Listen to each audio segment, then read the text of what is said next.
தேவேந்திர குல வேளாளர்கள் பெருநிலம் முழுதாலும் பெரும்பகன் தலை வைத்த தனிக்குடியாகிய தேவேந்திர குல வேளாளர் என்போர் ஏறும் போரும் இணை பிரியாது எனும் வரலாற்று வரிகளுக்கு உரிய பழந்தமிழர் மரபினர் ஆவார். அருந்திரல் வீரர்க்கும் பெருந்திரல் உழவர்க்கும் வருந்தகைத்தாகும் மல்லர் என்னும் பெயர் என்று திவாகர நிகண்டு சிறப்பிக்கிறது. மருத நிலத்தில் போர் தொழிலும் ஏற்தொழிலும் ஒருங்கே செய்த மல்லர்கள் பிற்காலத்தில் மல்லர்கள் என மருவி குறிக்கப்பட்டனர் என பிங்கள நிகண்டு, சூடாமணி நிகண்டு உள்ளிட்ட நிகண்டுகள் மிக தெளிவாக சுட்டிக்காட்டுகின்றன. நிகண்டுகளின் கூற்றுப்படி மருத நிலத்தில் வாழ்ந்த மக்களை குறிக்கும் உழவர், களமர் போன்றவை தொழில் பெயராகவும், மல்லர் என்பது மரபு பெயராகவும் பொருள் கொள்ளப்படும். இந்த மருத நில உழவர்களை தொல்காப்பியர் வேளாண் மாந்தர் என்று குறிப்பிடுகிறார். வேளாண் மாந்தருக்கு உழுதூன் அல்லது இல்லென மொழி பிறவகை நிகழ்ச்சி எனும் தொல்காப்பிய சூத்திரத்தில் வேளாண் மாந்தருக்கு உழுது உண்ணும் தொழிலை தவிர வேறு சிறந்த தொழில் இல்லை என்று சுட்டிக்காட்டப்பட்டுள்ளது. இதன் மூலம் வேளாண் மாந்தர் என்பவர்கள் கலப்பையை பிடித்து உழவு செய்யும் உழவர்கள் என்பது நேரடியாக பொருளாகிறது. மூவேந்தர்கள் ஆட்சி முடிவுற்ற பிரகார காலத்தில் நடந்த படையெடுப்புகளின் விளைவால் நிகழ்ந்த மாற்றங்களால் புதிதாக சில சமூகங்கள் வேளாண் தொழிலில் ஈடுபட்டனர். இருப்பினும் பண்டைய காலம் தொட்டே மல்லர் சமூகத்தவர்கள் உழவு தொழிலை செய்ததால் உழவரை பல்லர் என்றும் மல்லர் என்றும் நிகண்டுகளும் அகராதிகளும் குறிப்பிடுகின்றன. சங்க காலத்தில் வாழ்ந்த இனக்குழுக்கள் தனித்த திணைநிலை மக்களாக வாழ முற்பட்டதன் விளைவாக மருத நிலத்தில் நில உடைமை சமுதாயம் தோன்றியது. அதனை ஆற்றங்கரை நாகரிகம் அல்லது மருத நில நாகரிகம் என்றும் வரலாற்று அறிஞர்கள் குறிப்பிடுகின்றனர். இவ்வாறு உலகில் முதலில் தோன்றியவை ஆற்றங்கரை நாகரிகங்கள் தான் என தொல்லியல் துறை உறுதி செய்துள்ளது. எடுத்துக்காட்டாக தமிழ்நாட்டில் மேற்கொள்ளப்பட்ட ஆதிச்சநல்லூர், கீழடி போன்ற அகழாய்வுகளை கூறலாம்.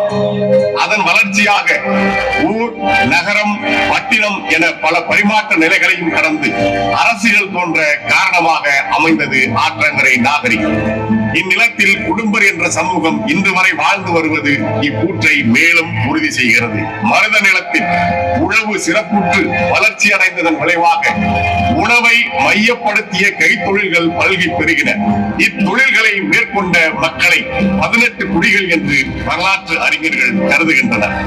மருத நில நாகரிகம் தோன்றிய ஆரம்ப நாள்களில் நிலமும் அதன் உரிமையுடைய பயிர் தொழிலும் உழவர் குடியிடமே இருந்து வந்தது. இதனால் பிற தொழில் மக்கள் எல்லோரும் உழவனையே நம்பியிருக்க வேண்டிய நிலை ஏற்பட்டது. உழவர்களிடம் இருந்த வேளாண் நிலங்களின் விளைச்சல்களையும் ஆணிரைகளையும் கல்வர்கள் கவர்ந்து சென்ற போது தமது செல்வங்களை காப்பாற்றிக் கொள்ள உழவர்கள் போரிடும் நிலை உருவானது. எனவே ஏறும் போரும் வேளாண் குடிமக்களின் வாழ்க்கை முறையானது. இவ்வாறு மருத நிலத்தில் நில உடைமை சமுதாயம் தோன்றி அதன் வளர்ச்சியில் அரசுகள் உருவான பின்பு ஆட்சி செய்த அரசன் நீதி நெறி தவறாது குடிமக்களை முறையாக காப்பாற்றி வந்ததால் அம்மன்னனை மக்கள் இறைவன் என்று கருதினர். முறை செய்து காப்பாற்றும் மன்னவன் மக்களுக்கு இறை என்று வைக்கப்படும் என்கிறது தமிழர் மறை. இவ்வாறு மனிதனாக பிறந்து நல்ல மன்னனாக ஆட்சி செய்து பின்பு இறைவனாக போற்றப்பட்டவர்கள் குறித்து மாயோன் மேய காடுரை உலகமும், சேயோன் மேய மைவரை உலகமும், வேந்தன் மேய தீம்புணல் உலகமும், வருணன் மேய பெருமணல் உலகமும், முல்லை குறிஞ்சி மருதம் நெய்தல் என சொல்லிய முறையில் சொல்லவும் படுமே என்று தொல்காப்பியம் வரையறை செய்கிறது. கிபி 19ஆம் நூற்றாண்டில் சிவசுப்பிரமணிய கவிராயர் தாம் இயற்றிய நாம தீப நிகண்டுவில் வேந்தன், மல்லர், களமர், உழவர் என்ற அனைவருமே வள்ளர் ஆவார் என்றும் அவர்கள் மருத நில மக்கள் என்றும் கூறியுள்ளார். வேந்தன், மருதத்தர், குறுங்களம்பர், மல்லர், விளைஞர், உழவர், வன்கலைஞர், கம்பனரே பல்லர், கலைஞரென பண்ணு எனும் அப்பாடலில் சுட்டிக்காட்டப்பட்டுள்ள மருத நில வேந்தன் என்பவன் பின்பு தெய்வ வேந்தன், தேவர் மூவேந்தன் தேவேந்திரன் என மருவி நிற்பதை காண முடிகிறது. இவ்வேந்தர் மரபில் வந்த மல்லர்கள் தேவேந்திர குல வேளாளர் என அழைக்கப்படுகின்றனர். ஈழத்து தமிழறிஞர் ந.சி. கந்தையா பிள்ளை அவர்களும் இம்மக்களை தேவேந்திர குல வேளாளர்கள் என்றே தமது நூல்களில் குறிப்பிட்டுள்ளார். இத்தகைய சிறப்புகள் பெற்ற பல்லர்குடி பிற்கால பாண்டியர்களின் தொடக்க காலம் முடிய பெரும் செல்வாக்கில் இருந்திருக்கிறது. அதனால் தான் கிபி 1258 மேற்கொள்ளப்பட்ட ஒரு தீர்மானத்தை குறிக்கும் கல்வெட்டில் மன்றாடி, முவச்சர், பெரும்பேடர், பாணர், பறையர், மறைமுதலி, சக்கிலி, இருளர் ஆகிய பல்வகை குடிகளின் பெயர்கள் காணப்படுகையில் மல்லர் அல்லது பல்லர் என்று காணப்படவில்லை. ஆதலால் இவர்கள் சமூகத்தில் உயர்ந்த நிலை கொண்டிருந்தனர் என்று அறியலாம் என்று தமிழ்நாடு அரசு தொல்லியல் துறையின் மேனாள் இயக்குனர் தமிழ் திரு நடன காசிநாதன் அவர்கள் குறிப்பிட்டுள்ளார். மூவேந்தர்களின் காலம் முடிவுக்கு வந்த பிறகு பெரும் நிலக்கிழார்களாக இருந்த பழம் தமிழரான தேவேந்திர குல வேளாளர்கள் ஆந்திராவில் இருந்தும் மராட்டியத்தில் இருந்தும் படையெடுத்து வந்த நாயக்கர், மராட்டியர் உள்ளிட்டோரால் அடக்கி ஒடுக்கப்பட்டு அவர்களது நிலங்களும் உடைமைகளும் பறிக்கப்பட்டு அடிமை நிலைக்கு ஆளாக்கப்பட்டனர் என்று வரலாற்று ஆசிரியர் முனைவர் K.R. அனுமந்தன் குறிப்பிட்டுள்ளார். All these traditions stress the facts that the Pallas were an ancient community of Tamil Nadu, owners of land and great cultivated, especially of wetlands of the country. Therefore, they seem to have been suppressed into slavery in course of time by later waves which came from Andhra and Maharashtra. Dr. K.R. Hanumandan pointed out in his book, The Untouchability, a Historical Study. அதற்கு பிறகான ஆங்கிலேயர் ஆட்சி காலத்தில் செங்கல்பட்டு மாவட்டத்தின் பொறுப்பு ஆட்சியராக இருந்த James டெமன்கீர் அன்றைய காலத்தில் சமூகத்தில் விளைநிலங்கள் இல்லாத ஏழ்மையான மக்கள் குறித்த அறிக்கை ஒன்றை தயாரித்து 1891 ஆண்டு ஆங்கிலேய அரசிடம் தாக்கல் செய்தார். அந்த அறிக்கையில் அம்மக்களுக்கு நிலம் வழங்குவதன் மூலம் அவர்களுடைய வாழ்வை மேம்படுத்த இயலும் என்ற கருத்தை பதிவு செய்திருந்தார். அந்த அறிக்கை ஆங்கிலேய நாடாளுமன்றத்தில் 1892 ஆண்டு மே மாதம் 16ஆம் நாள் விவாதத்துக்கு வந்ததை ஒட்டி பஞ்சமி நிலம் தொடர்பான சட்டம் கிபி 1892 ஆண்டு செப்டம்பர் 30ஆம் நாள் இங்கிலாந்து நாடாளுமன்றத்தில் நிறைவேற்றப்பட்டது. இந்த சட்டத்தின்படி இந்தியா முழுவதும் ஒடுக்கப்பட்ட வகுப்பினர் என்று கூறப்பட்ட மக்களுக்கு நிலங்களை இலவசமாக அளித்ததன் மூலம் பஞ்சமி நிலங்கள் பெறுவதற்கு டிப்ரஸ்ட் கிளாஸ் என்கிற வரையறை அளவுகோலாக இருந்துள்ளது என்பது தெரிய வருகிறது. ஆனால் அப்பொழுது தயாரிக்கப்பட்ட டிப்ரஸ்ட் கிளாஸ் பிரிவில் தேவேந்திர குல வேளாளர் சமூகத்தவர்கள் இடம்பெறவில்லை என்பதும் கவனிக்கத்தக்கது. இதனை உறுதிப்படுத்தும் விதமாக கிபி 1919 ஆண்டு சென்னை மாகாணத்தில் தேர்தல் நடந்து நீதி கட்சி ஆட்சிக்கு வந்த பிறகு சென்னை மாகாண அரசு தயாரித்த டிப்ரஸ்ட் கிளாஸ் பட்டியலில் தேவேந்திர குல மல்லர் சமூகத்தவர்கள் இடம்பெறவில்லை. இதன் பின் கிபி 1922 வெளிவந்த சென்னை மாகாண அரசாணை எண் 817 கீழ் 1922 பஞ்சமர் யார் என விளக்கி கூறியது. இந்த விளக்கத்திலும் தேவேந்திர குல வேளாளர் சமூகத்தவர்கள் இடம்பெறவில்லை.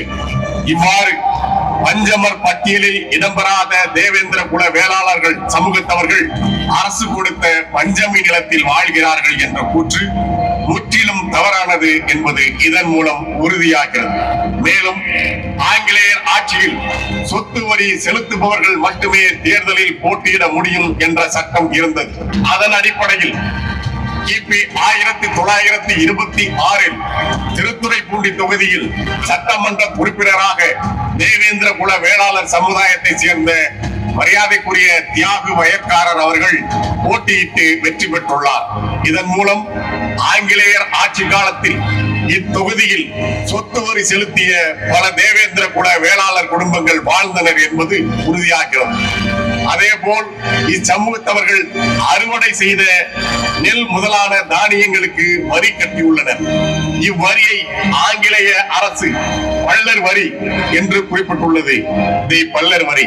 This was levied on men of certain caste and was apparently proportioned to the fee payable particularly to them during harvest time for reaping and thrashing the crops of various villages. The Madura Country, a manual by James Henry Nelson, Part 4, Chapter 2, page number 40.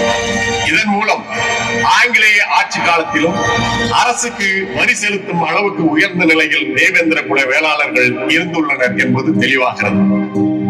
கிபி 1947 ஆண்டில் ஏ.பி. ராமசாமி அவர்களின் காலத்தில் கூர்மையா committee என்ற ஒரு குழு அமைக்கப்பட்டது. இக்குழுவின் நோக்கம் பட்டியல் வகுப்பு மக்களின் மேம்பாட்டுக்காக ஒதுக்கப்பட்ட ரூபாய் 1 கோடியை எப்படி செலவு செய்வது என ஆய்வு செய்து அறிக்கை அளிப்பதாகும்.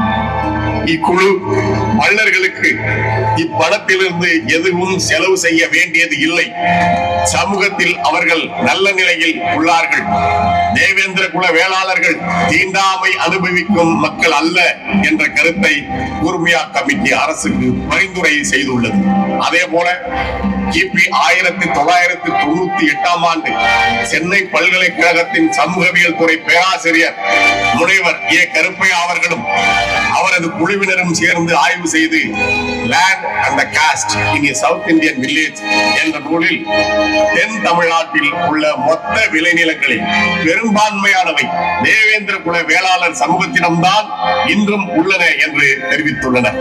கிபி 1924 காலப்பகுதியில் சென்னை மாகாண தேவேந்திர குல வேளாளர் மகாசபை பொதுச் செயலாளராக இருந்த மரியாதைக்குரிய ஏ.ஜி. சீனிவாசன் அவர்கள் தேவேந்திர குல வேளாளர்களை பட்டியல் வகுப்பில் இணைத்ததற்கு மறுப்பும் எதிர்ப்பும் தெரிவித்தும் 1924 ஆண்டு ஜனவரி 14ஆம் நாள் அன்றைய ஆங்கிலேய அரசாங்கத்தின் சென்னை மாகாண தலைமைச் செயலாளருக்கு ஆங்கிலத்தில் ஒரு கடிதம் எழுதியுள்ளார். தமிழ் இனத்தின் ஆதிக்குடி மக்களாகிய இவர்கள் குடும்பர், மள்ளர், பள்ளர், பன்னாடி, கடையர், காலாடி மற்றும் தேவேந்திர குலத்தான் என்று அழைக்கப்பட்டனர். இந்த ஆதிகுடி மக்கள் முற்றிலும் வேளாண்மை சார்ந்த சேவை செய்தனர். தாமிரபரணி ஆற்றங்கரைகள் சார்ந்த பகுதிகள், திருநெல்வேலி மற்றும் தென்காசி வட்டாரங்களில் வாழும் இந்த மள்ளர் குடியினருக்கு வாதிரியார் என்ற பெயரும் உண்டு. இவர்கள் நெசவு தொழிலையும் வேளாண் தொழிலையும் மேற்கொள்கின்றனர். மற்ற இடங்களில் வாழும் மள்ளரும் குடும்பரும் நெசவு தொழில் செய்வதில்லை. குடும்பர்களும் மள்ளர்களும் இந்தியாவில் பல மாநிலங்களிலும் பரவி பல மொழிகள் பேசி வாழ்கிறார்கள். வட மாநிலங்களில் வாழும் குடும்பர்கள் குடும்பி என்றும் மள்ளர்கள் மல்லா என்றும் அழைக்கப்படுகின்றனர். இந்த குடும்பிகளும் மள்ளர்களும் இந்தியா முழுவதிலும் அட்டவணையில் இன்றளவும் பிற்படுத்தப்பட்ட வகுப்பில் உள்ளனர். இப்போதும் கூட தேவேந்திர குல வேளாளர்களின் உட்பிரிவுகள் தமிழ்நாட்டின் சாதிகள் பட்டியலில் பல பிரிவுகளிலும் உள்ளனர். குடும்பர், காலாடி, பணிக்கர், மூப்பன் ஆகிய உட்பிரிவுகள் பிற்படுத்தப்பட்ட வகுப்பிலும், மன்னாடி என்ற உட்பிரிவு மிகவும் பிற்படுத்தப்பட்ட வகுப்பிலும் தேவேந்திர குல வேளாளர்கள் பட்டியல் வகுப்பிலும் உள்ளனர். மேலும் தேவேந்திர குல வேளாளர்கள் ஆகிய பள்ளர் சமூகத்தவர்கள் பிற்படுத்தப்பட்டோர் பிரிவில் இருந்துள்ளதற்கு சான்றாக 1924 ஏப்ரல் 14ஆம் நாள் தேதியிட்ட சட்டம் UO 1247A3 படி ஆங்கிலேய அரசாங்க கடிதத்தின் 4வது பத்தியில் PM கந்தசாமி மூப்பனாரை பின்தங்கிய வகுப்பான தேவேந்திர திருக்குல பள்ளர்களின் பொருத்தமான பிரதிநிதியாக, அதாவது MLC ஆக நியமிக்க தீர்மானிக்கப்பட்டது என தெரிவிக்கிறது அந்த சட்டம். We resolved that PM Kandasamy Muppanar is a fit person to be nominated to the Madras Legislative Council as representing the backward community of Devendra Tirukula Pallas. இத்தகைய வரலாற்று சான்றுகளின் அடிப்படையில் தான் தமிழ்நாட்டின் சாதிகள் பட்டியலில் பல பிரிவில் இருக்கக்கூடிய மல்லர் எனும் தேவேந்திர குல வேளாளர் சமூகத்தை பட்டியல் வகுப்பு பிரிவிலிருந்து விடுவிக்க வேண்டும் என தொடர்ந்து வலியுறுத்தப்படுகிறது. எம்மை ஒடுக்கவும் தாழ்த்தவும் எவருக்கும் உரிமை இல்லை. ஏறும் போரும் எம் தமிழ் மரபு. இனம் ஒன்றாவோம், இலக்கை வென்றாவோம். இலக்கு ஒன்றுதான், இனத்தின் விடுதலை. தமிழ் தாய் வாழ்க, தலைவர் பிரபாகரன் வாழ்க. நாம் தமிழர்.